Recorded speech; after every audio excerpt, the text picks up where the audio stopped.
नमस्कार। हाल फिलहाल में आपने भी महसूस किया होगा कि कई चीजों के दाम ऊपर नीचे हुए हैं और इन सब के पीछे है जीएसटी। अब चाहे रोज की खरीदी हो या कोई बड़ी चीज, इसका असर हर जगह है। तो चलिए आज इसी पूरे बदलाव को एकदम आसान भाषा में समझते हैं और देखते हैं कि इसका हमारी जेब पर असल में क्या फर्क पड़ने वाला है। यही वो सवाल है जो हम सबके दिमाग में घूम रहा है ना? जीएसटी रेट्स बदलने की खबरें तो आती रहती हैं, पर असली सवाल तो यही है कि इससे हमारी बचत बढ़ेगी या फिर खर्च? कौन सी चीजें खरीदने का ये सही समय है और किन चीजों के लिए अभी रुक जाना बेहतर होगा? आइए मिलकर इन सारे सवालों के जवाब ढूंढते हैं।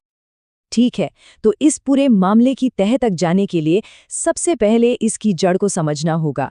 आखिर ये नया टैक्स का ढांचा है क्या और इसमें ऐसा क्या बदला है जो सीधा हमारी जिंदगी पर असर डाल रहा है? इससे पहले कि हम बदलावों में घुसें, एक छोटा सा रिकैप कर लेते हैं। जीएसटी यानी गुड्स एंड सर्विसेज टैक्स वो एक टैक्स है जिसने वैट, सर्विस टैक्स जैसे कई पुराने अलग अलग टैक्स को हटा दिया और पूरे देश के लिए एक ही सिस्टम बना दिया। इसी को एक देश एक टैक्स भी कहा गया था। अब देखिए, सारा खेल यहीं पर है। सरकार ने चीजों को 5 अलग अलग लेवल में बांट दिया है। इसे एक सीढ़ी की तरह सोचिए। सबसे नीचे 0% पर वो चीजें हैं जिन पर कोई टैक्स नहीं, मतलब जो बहुत जरूरी हैं। फिर 5% पर रोजमर्रा का सामान आता है। 12% और 18% में ज्यादातर चीजें और सेवाएं आ जाती हैं। और फिर सबसे ऊपर 28% पर हैं लग्जरी आइटम्स और सिगरेट जैसी चीजें जिन पर सरकार जानबूझकर ज्यादा टैक्स लगाती है। तो थ्योरी तो समझ ली, अब आते हैं एकदम मुद्दे की बात पर। हमारी जेब के लिए इसका सीधा सीधा मतलब क्या है? क्या सस्ता हो गया और किन चीज़ों के लिए अब हमें ज़्यादा पैसे देने पड़ेंगे? यहाँ एक बहुत साफ पैटर्न दिखता है। सरकार ने आम आदमी की ज़रूरतों जैसे दवाइयाँ और कुछ खाने पीने की चीज़ों पर टैक्स कम करके थोड़ी राहत देने की कोशिश की है, और दूसरी तरफ शौक और लग्जरी की चीज़ों पर जैसे गाड़ियाँ, महंगे इलेक्ट्रॉनिक्स, पान मसाला, इन सब पर टैक्स बढ़ाकर सरकारी खजाना भरने का रास्ता बनाया है। इसका एक बढ़िया उदाहरण टीवी है। मान लीजिए आप एक नया टीवी खरीदने की सोच रहे थे। पहले उस पर 28% का तगड़ा टैक्स लगता था, लेकिन अब ये सीधा 18% पर आ गया है। मतलब अब उसी टीवी के लिए पहले से कम पैसे देने होंगे। ये एक बड़ी बचत है। और ये सिर्फ सामान पर नहीं है, सेवाओं पर भी इसका बहुत बड़ा असर हुआ है। जैसे अब होटलों में रुकना सस्ता हो गया है, क्योंकि वहाँ टैक्स 12% से घटकर सिर्फ 5% रह गया है। ये एक बहुत बड़ा कदम है, खासकर टूरिज्म इंडस्ट्री को सपोर्ट करने के लिए, जो महामारी के बाद से अपने पैरों पर फिर से खड़ा होने की कोशिश कर रही है। अच्छा, ये सारे बदलाव देकर एक सवाल तो मन में आता ही है। आखिर सरकार ने ये सब किया क्यों? किसी चीज को सस्ता और किसी को महंगा करने के पीछे असल सोच क्या थी? चलिए सरकार के लक्ष्यों को समझते हैं।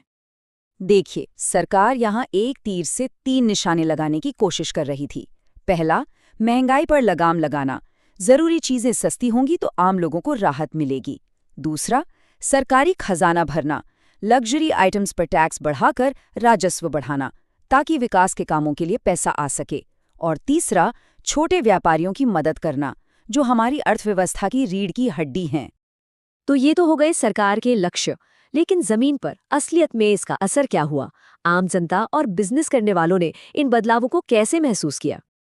आम जनता के लिए ये एक तरह से दो-धारी तलवार जैसा है।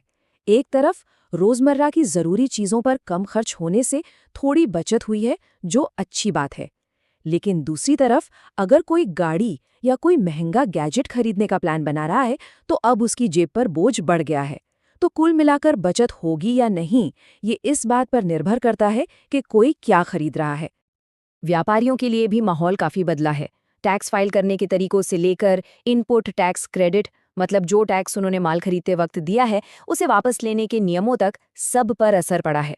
छोटे व्यापारियों के लिए कंपोजिशन स्कीम जैसी योजनाओं में भी बदलाव हुए हैं, ताकि उन्हें आसानी हो। और हाँ, एक बहुत बड़ा बदलाव ये भी है कि अब नेटफ्लिक्स और ऑनलाइन गेमिंग जैसी डिजिटल सेवाओं पर भी जीएसटी लगता है। तो ये तो हुई आज की बात, लेकिन हम सब जानते हैं कि अर्थव्यवस्था कभी एक जैसी नहीं रहती। तो सवाल ये उठता है कि आगे क्या हो सकता है? क्या ये टैक्स सिस्टम हमेशा ऐसा ही रहेगा? और यही सवाल सबसे अहम है। क्या ये टैक्स दरें पत्थर की लकीर हैं? शायद नहीं। जैसे जैसे देश की आर्थिक जरूरतें बदलेंगी, सरकार इनमें फिर से फेरबदल कर सकती है। ये हमें याद दिलाता है कि टैक्स की दुनिया कभी स्थिर नहीं होती, ये देश की आर्थिक सेहत के साथ साथ बदलती रहती है। अब देखना ये है कि अगला बजट इस कहानी में कौन सा नया मोड़ लेकर आता है।